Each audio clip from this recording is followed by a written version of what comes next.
teny fiainana.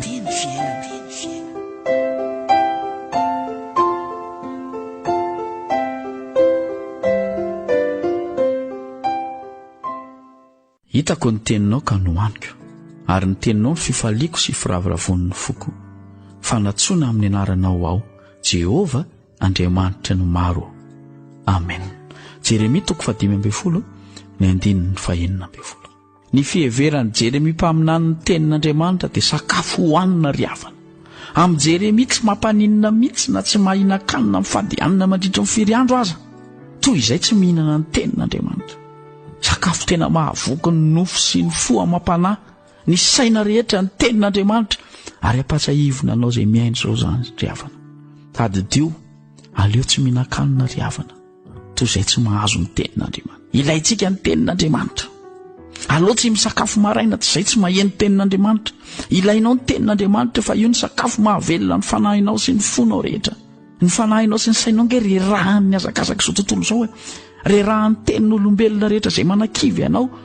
Misy tenin'olombelona izay mandratra fo, manindrona, reraka ny fo amam-panahinao. Ilainao ny tenin'Andriamanitra ho sakafo hanasitrana ao anatin'ny fonao. Dia hoy koa Jeremia, ny tenin'Andriamanitra dia fifaliana sy firavoravoana ho an'ny fo. Tsy ny zavatra ny tany hoe mijery spektakly eriseroa na mandeha mitsangatsangana eriseroa, tsy izany ny tena mampifalifaly ny fo ry havana. Zavatra mandalo fotsiny izany ray andro roa andro ny fitan'izany. Fa ny tena mampifalifaly ny fo sy ny fanahy dia ninona? Ny tenin'Andriamanitra. Te hazo fiadanana ianao, te hanam-pifaliana ianao, te hanam-pitsaharana ianao, te ho afaka amin'ny ady saina sy ny ady mpanahy izao tontolo izao ianao. Tsy ny zava-mahadomelona, na ny fiboboanao toka, na ny fifoanao, na ny fitsondromanao amin'izao zava-mahadomelona samy hafa izao no hanananao an'izany. Fa vao mainka hamotika anao izany, fa inona? Tenin'Andriamanitra ry havana. Tsarovy ry havana, tenin'Andriamanitra dia tena manan-kery, manam-pahefana, maranitra tahaka ny sabatra roa lela manindro, mampisaraka ny ady fanahy sy ny tsoka. Izany nge ny tenin'Andriamanitra ry havana. Tsy tahaka ny tenin'olombelona io na ny teniny devoly ko aza.